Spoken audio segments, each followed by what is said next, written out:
météores ne manœuvrent pas en groupe? Et pourquoi ces événements se produisent-ils justement au milieu du XVe et du XVIe siècle? Ni dans l'Antiquité, ni dans le XXe siècle.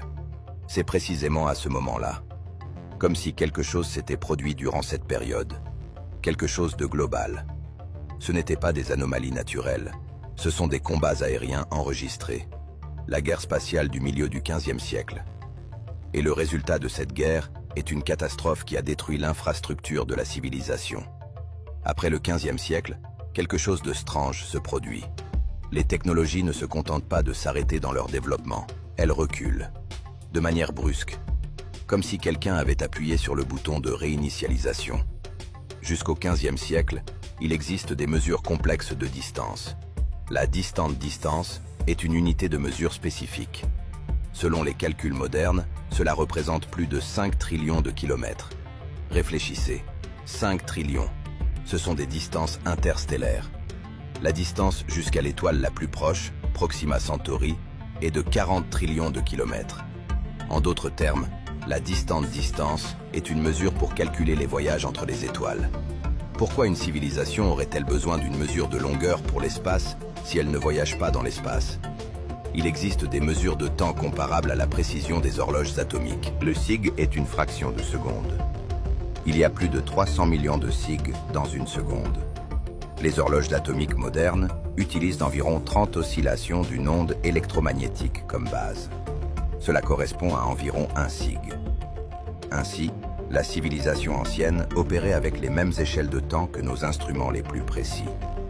Pourquoi mesurer des millionièmes de seconde s'il n'y a pas de processus à grande vitesse? Une telle précision est nécessaire pour la navigation à grande vitesse, pour la synchronisation des systèmes des vaisseaux spatiaux, pour le calcul des trajectoires. Après le XVe siècle, ces mesures disparaissent. Au lieu de distances interstellaires, des verstes et des milles. La distance maximale de mesure, plusieurs centaines de kilomètres. Au lieu de sig, des minutes et des heures. La précision minimale, des secondes. La régression n'est pas seulement évidente, elle est catastrophique. Des distances interstellaires aux distances routières. Des millièmes de seconde à un calcul approximatif du temps. Et cela ne concerne pas seulement les mesures. Les technologies de traitement des métaux disparaissent. Jusqu'au XVe siècle, il existe des lames en damas que la métallurgie moderne ne peut pas reproduire. Après le XVe siècle, la technologie est perdue. Les recettes des alliages disparaissent. Les méthodes de traitement thermique disparaissent. Même la composition de certains objets métalliques de cette époque reste un mystère. L'analyse montre des composants qui ne peuvent pas être combinés en un seul alliage par les méthodes connues. Les historiens disent généralement que les technologies se sont développées de manière inégale. Il y a eu des périodes de stagnation, puis à nouveau des envolées. Le stagnation, c'est quand on arrête de construire du nouveau. Ici, on a oublié comment utiliser l'ancien. Ce sont des choses différentes. On ne peut pas oublier les mesures de distance en 50 ans. Les gens ne perdent pas des connaissances de base si rapidement, à moins qu'il ne se produise un remplacement de la population. Et voici un fait qui contredit la version officielle. Au XVIe siècle, de vieux calendriers disparaissent partout dans le monde en même temps. Le calendrier slave est aboli sous Pierre le Grand. Le calendrier chinois est corrigé. Le calendrier maya se perd. Tous contenaient des cycles d'une durée de milliers d'années, des indications sur des événements cosmiques. Après le XVe siècle, il ne reste que le calendrier grégorien, simple, primitif, sans référence cosmique. Après la catastrophe, après la guerre spatiale du milieu du XVe siècle, les survivants ne sont pas des porteurs de technologie. Ce sont du personnel de service, ou des colons d'autres régions qui ne savaient pas comment fonctionne le système. Les villes sont restées, les bâtiments sont restés, l'infrastructure est restée. Mais les personnes qui l'ont construite ont disparu. De nouveaux habitants ont investi les maisons vides, ont commencé à utiliser les mécanismes restants sans comprendre leur véritable fonction. Les cosmodromes se sont transformés en marchés. Les centrales énergétiques sont devenues des temples. Les manuels techniques se sont mués en textes religieux. Mais la mémoire a persisté. Où? Au lieu le plus inattendu. Contes populaires russes. Nous les lisons à nos enfants, sans réfléchir au sens. Mais essayez de les lire non pas comme un conte, mais comme une description technique. Finiste, l'oiseau clair. Nastenka cherche son fiancé. Le forgeron lui fait 7 paires de bottes en fer et 7 pains en fer. elles se mettent en route. Des bottes en fer, protection contre l'usure et les surcharges. Lors des voyages spatiaux, les surcharges atteignent plusieurs G. Des chaussures ordinaires ne tiendront pas. Il faut une protection renforcée pour les jambes, un maintien des articulations. Des bottes en fer, ce n'est pas une métaphore, c'est la description d'un exosquelette pour les jambes, capable de supporter des charges extrêmes. 7 paires, parce que le chemin est long, les détails s'usent, un stock est nécessaire. Les pains de fer sont une ration spatiale. Les astronautes modernes se nourrissent d'aliments sublimés, emballés dans des sachets spéciaux. Les produits sont traités de manière à ne pas se gâter pendant des mois, ne nécessitent pas de préparation, contiennent toutes les substances nécessaires. C'est exactement ce type de pain de fer, une ration pour un passage. 7 pains, 7 étapes du voyage. Le calcul des provisions, comme dans l'astronautique moderne. Nastenka marche longtemps. Elle arrive dans la vallée où se trouvent les Weitmanns commerciaux. Ce n'est pas une métaphore. Weitmann est un vaisseau spatial dans la tradition slave. Le mot a été conservé dans les Védas, dans les textes anciens. Il est décrit comme un appareil volant capable de se déplacer entre les mondes. Commerciaux signifie civil, non militaire. Des vaisseaux de transport pour le transport de marchandises et de passagers. Elle monte à bord du Weitmann et part de sa terre natale. Elle ne marche pas à pied, ne navigue pas sur un bateau. Elle part, elle s'envole. Où? À 39 lointaines distances. Comptez. Une lointaine distance, 5 trillions de kilomètres. Multiplié par 39. Cela donne 195 trillions de kilomètres. C'est une distance interstellaire. La distance jusqu'à l'étoile la plus proche, Proxima Centauri, est d'environ 40 trillions de kilomètres. Nastenka vole 5 fois plus loin, vers un autre système stellaire. Elle arrive sur une Terre où brillent 2 lunes. Pas sur Terre avec une majuscule. Sur une Terre, une autre planète. Une planète avec 2 satellites. Dans le conte, il est clairement dit 2 lunes. Notre Terre a un satellite. Donc c'est une autre planète dans un autre système. Et là vivent des gens. Là se trouve son fiancé. Ce n'est pas du folklore.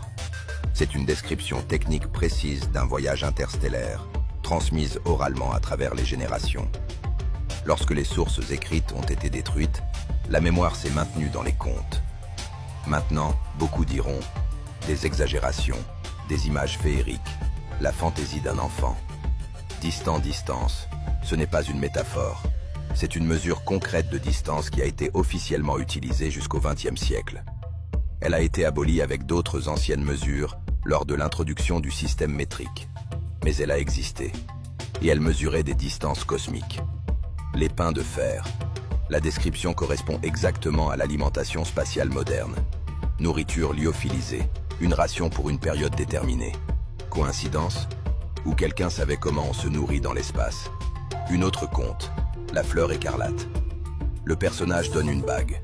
Quiconque la met à l'auriculaire droit se retrouvera là où il le désire, en un seul clin d'œil. Un instant n'est pas une figure de style, c'est une mesure de temps. Un instant équivaut à 760 instants. Un instant, 160 sig. Selon les calculs modernes, 761 millionièmes de seconde. Téléportation en une fraction de seconde. Ceci est une description de la technologie. Pas de magie, pas de miracle. La technologie de téléportation avec indication précise du temps de déplacement. Les contes sont des vestiges de description technique. Lorsque les manuels écrits ont été détruits, les connaissances se sont transmises oralement, de génération en génération, à travers les siècles, jusqu'à ce qu'ils se transforment en histoire pour enfants. Mais l'essence est restée. Et ces contes sont liés à une culture. Nastenka, dans le conte de Finiste, rend visite au tumulus de sa mère. L'inhumation en tumulus est un rituel scythique. Seuls les Scythes enterraient leurs défunts dans des tumulus. Toutes les découvertes des cosmonautes dans les anciennes sépultures sont des cimetières scythes. Altaï, Sibérie, région de la mer Noire. Partout où l'on trouve des représentations d'êtres en scaphandre, il y a des tumulus scythes. L'architecture unique et globale, dont témoignent les bâtiments à travers le monde, est appelée scythe dans les anciennes sources. Les voyageurs des XVIIe et XVIIIe siècles décrivent les villes de Sibérie et d'Asie centrale comme scythes. Pas tatar, pas mongol, scythes. Un style architectural unique, des technologies de construction uniformes, des symboles communs. Les Scythes ne sont pas des nomades, comme nous le racontent les manuels. Les Scythes sont des représentants d'une civilisation globale, celle-là même qui sera plus tard appelée Grande Tartarie. Une civilisation qui maîtrisait des technologies cosmiques. Le nom Sith vient du mot skit, établissement protégé. Pas des nomades dans des yourtes, mais des constructeurs de villes avec de puissantes fortifications. Les historiens disent généralement que les Sith étaient des tribus primitives, vivant dans des yourtes et pratiquant l'élevage. Alors pourquoi trouve-t-on dans leurs sépultures des images de créatures en scaphandre? Pourquoi leurs rituels sont-ils décrits dans des contes de voyages spatiaux? Pourquoi la symbolique Sith est-elle identique à travers le monde, de l'Amérique du Sud à la Sibérie? Pourquoi les tumulus Sith se rencontrent-ils sur tous les continents, y compris en Amérique, où les Sith ne pouvaient officiellement pas être présents? Et un autre fait, l'or Sith. Les bijoux des tumulus Sith sont fabriqués avec une telle précision de traitement que les joailliers modernes ont du mal à expliquer la technologie. Les granules d'un diamètre de fraction de millimètre, soudés sur le produit avec une précision qui nécessite des instruments d'agrandissement. Un tel travail n'est possible que sous un microscope. Mais les microscopes auraient été inventés au XVIIe siècle. Les Sith ne sont pas un ethno, c'est une autodésignation des porteurs de technologie.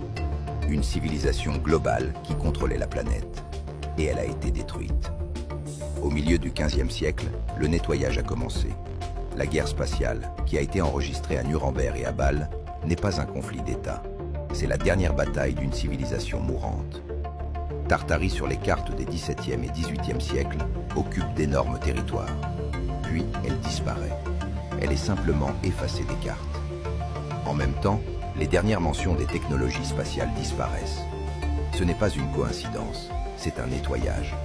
La civilisation a été détruite. Mais les bâtiments sont restés, l'infrastructure est restée. Les cosmodromes, les centrales énergétiques, les routes, tout cela n'a pas disparu. Ce qui a disparu, ce sont ceux qui comprenaient comment cela fonctionne. Et alors, de nouveaux habitants sont arrivés, des colons, nous. Entrez dans un vieux bâtiment. Ne vous précipitez pas, regardez simplement autour de vous. Les plafonds mesurent 10 à 12 mètres de haut. Les portes par lesquelles une personne entre en se courbant. Les fenêtres commencent à 3 mètres du sol. Ces bâtiments n'ont pas été conçus pour nous. Les dimensions sont excessives, les proportions sont inconfortables. Nous y vivons, mais nous ne comprenons pas leur véritable destination. Nous n'avons pas construit ces villes. Nous les avons habitées après la catastrophe. Nous avons trouvé des maisons vides et avons commencé à y vivre, ne comprenant pas pour qui elles étaient destinées, ne sachant pas comment fonctionnent les systèmes. Nous avons simplement occupé un espace qui n'était pas le nôtre. La théorie la plus évidente est que nos ancêtres ont construit cela, simplement parce que le style architectural de l'époque exigeait de telles dimensions. Bien, alors pourquoi ne connaissons-nous pas les technologies de construction? Pourquoi ne pouvons-nous pas reproduire la maçonnerie, où il n'est pas possible de glisser une lame entre les pierres? Pourquoi les constructeurs modernes étudient-ils les anciens bâtiments, essayant de comprendre comment cela a été fait? Si ce sont nos ancêtres qui ont construit cela, où sont les plans? Où sont les manuels de construction? Où est la continuité des connaissances? Et une autre étrangeté. Dans les archives des villes européennes, il n'y a pas de documentation de construction sur les bâtiments avant le XVIIIe siècle. Il n'y a pas de devis, pas de contrat avec des entrepreneurs, pas de description de technologie. Comme si ces maisons étaient apparues toutes seules, ou que les documents aient été détruits intentionnellement. Les descendants se souviennent. Les descendants connaissent les secrets des ancêtres. Les colons oublient. Les colons utilisent ce qu'ils ont trouvé, mais ne comprennent pas comment cela fonctionne. Nous vivons dans des villes étrangères. Nous utilisons une infrastructure étrangère. Nous marchons sur des routes étrangères. Et nous ne posons pas de questions. Les cosmodromes sont devenus des marchés. Nous commerçons sur des plateformes destinées à l'atterrissage des aéronefs. Les centrales énergétiques sont devenues des temples. Nous prions dans des bâtiments qui autrefois alimentaient les villes en énergie gratuite. Les manuels techniques se sont transformés en textes sacrés. Nous lisons des symboles, ne comprenant pas qu'il s'agit d'instructions. Les plans des fusées sont cachés dans des musées, les qualifiant de fantasmes d'alchimistes. Le déplacement a eu lieu. Ce n'est pas une théorie. C'est un fait qui se trouve sous nos pieds, littéralement. Entrez dans la cave d'un vieux bâtiment. Ce qui est maintenant appelé cave a des fenêtres avec des chambranles, ornées de plâtre. Pourquoi décorer une fenêtre de cave? Parce que ce n'est pas une cave. C'est le premier étage, recouvert d'une couche de sol. Le niveau de la Terre a augmenté de 2 à 3 mètres. Pas au bout de milliers d'années, en quelques décennies. Après la catastrophe, après le déluge d'argile, comme certains chercheurs appellent cet événement. Les villes ont été ensevelies. Des bâtiments ont partiellement disparu sous la terre. Et les nouveaux habitants ont simplement refait les entrées plus haut et ont continué à vivre, ignorant qu'en dessous de leurs pieds restait tout un étage de l'ancienne civilisation. Et maintenant, la chose la plus étrange. Les recherches génétiques montrent une anomalie inexplicable. Aux alentours des 15e, 16e siècles, on observe un changement brusque de la diversité génétique dans les populations du monde entier. Comme si les anciennes lignées s'interrompaient, de nouvelles apparaissent. Officiellement, cela est expliqué par des épidémies. Mais les épidémies tuent les faibles, tandis que les forts survivent. Ici, la situation est différente. Certains groupes disparaissent complètement, d'autres émergent de nulle part. La chaîne se termine. Guerre cosmique, catastrophe, nettoyage des territoires. Apparition de nouveaux habitants avec une mémoire génétique déchirée. Tout concorde. Mais il reste la question principale. Qui a gagné cette guerre? Si la Tartarie a perdu, cela signifie que quelqu'un a gagné. Qui contrôle maintenant la planète? Qui a organisé le déplacement de nouveaux habitants dans les villes désertées? Et surtout, pourquoi nous a-t-on interdit de retourner vers les étoiles? Les technologies existaient. Les plans sont restés. Les manuscrits ont été conservés. Mais il n'y a pas d'accès à eux. Tout est classé, caché, masqué sous des symboles religieux ou de fantasmes d'artistes. Nous avons réappris à voler dans l'espace. Mais seulement là où nous sommes autorisés. Seulement en orbite, pas plus loin. La Lune est fermée. Mars est montré sur des images. L'espace lointain est inaccessible. Pourquoi? Parce que là-bas, il reste des traces. Des stations de l'ancienne civilisation. Des bases sur la Lune. Une infrastructure sur Mars. Des témoignages que la Tartary Site contrôlait non seulement la Terre. Et celui qui a gagné cette guerre ne veut pas que nous le voyions. On nous montre le ciel à travers des télescopes. On nous parle de lointaines galaxies. On nous dit que l'espace est vide et froid. Mais on ne nous laisse pas y voler. On ne nous laisse pas voir de nos propres yeux les ruines des bases sur la face cassée de la Lune. On ne nous laisse pas voir les villes sur Mars, ensevelies sous le sable, comme nos sous-sols sont ensevelis sous la Terre. Le programme lunaire est fermé. Le dernier vol, 1972, 50 ans en arrière. Les technologies ont depuis avancé. L'ordinateur qui pilotait le module lunaire est moins puissant qu'un téléphone moderne. Mais nous ne volons pas. Officiellement, il n'y a pas de financement, pas de mission. En réalité, il n'y a pas de permission. Les missions martiennes montrent seulement des robots, des rovers, des sondes, des satellites. Tout est contrôlé depuis la Terre. Aucune mission habitée, aucune personne à la surface. Parce que les gens peuvent voir ce qu'ils ne devraient pas. Ils peuvent poser des questions. Ils peuvent trouver des traces d'une ancienne civilisation. Le cosmos était le nôtre. Nous l'avons perdu. Nous avons été déplacés dans des villes étrangères et on nous a dit que nous les avions construites. On nous a montré les étoiles et on nous a dit qu'elles étaient inaccessibles. On nous a donné des technologies juste suffisantes pour atteindre l'orbite, mais pas au-delà. L'espace proche de la Terre est un enclos. On nous garde à l'intérieur de cette orbite. On ne nous laisse pas aller plus loin. Mais le savoir ne peut pas être complètement détruit. Il se cache dans des manuscrits scellés, dans des contes que personne ne prend au sérieux, dans des artefacts en orbite qui sont classifiés. Le système n'a pas pu effacer toutes les traces, et cela signifie qu'un retour est possible. La question n'est qu'une. Qui nous le permettra? Et que se passera-t-il lorsque nous atteindrons à nouveau les étoiles? Abonnez-vous à la chaîne, n'oubliez pas d'appuyer sur la cloche pour ne pas manquer de nouvelles enquêtes. Il reste encore beaucoup de mystères et de découvertes à venir. Nous continuerons à chercher des indices, à poser des questions gênantes, à explorer ce que la science officielle évite. Parce que la vérité est toujours là. Il suffit de vouloir la voir.